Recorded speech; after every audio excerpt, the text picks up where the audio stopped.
मी सगळ्या पालकवर्गाला विनंती करते की ज्यांची मुले शाळा कॉलेजमध्ये आहेत त्यांचे मित्र कोण आहेत याकडे लक्ष देणं फार महत्वाचं आहे. त्यानंतर त्यांचा मोबाईल तपासणं गरजेचं आहे की मोबाईलमध्ये कुठल्या शस्त्राचे फोटो टाकलेले आहे का.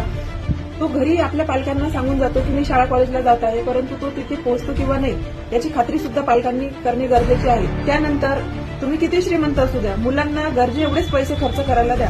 जर तुम्ही त्यांना जास्त पैसे खर्च करायला दिले तर ते कोणत्याही व्यसनाचं सामान खरेदी करण्याकरिता त्या पैशाचा 100% वापर करू शकतो. मुलांना अभ्यास करायला सांगितलं तर रात्रभर अभ्यास करणार नाही, परंतु पार्टीला म्हटलं का लगेच तयार होणार आणि अशा नाईट पार्ट्यांमधून मद्यप्राशन करून स्मोकिंग करून वेगवेगळे गुन्हे ते करायला धजवतात.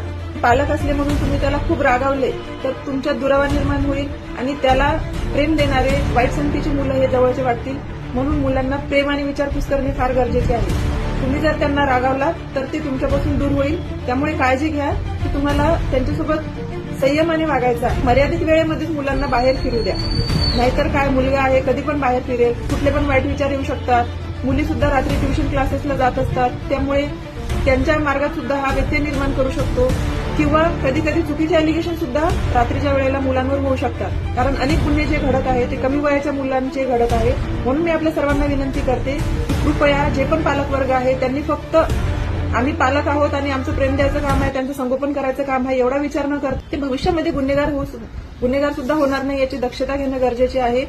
जर तुम्ही दक्षता घेतली नाही तर ते आमच्यापर्यंत येणार आणि आमच्यापर्यंत आल्यानंतर मग कायद्यापुढे कोणी जाऊ शकणार नाही.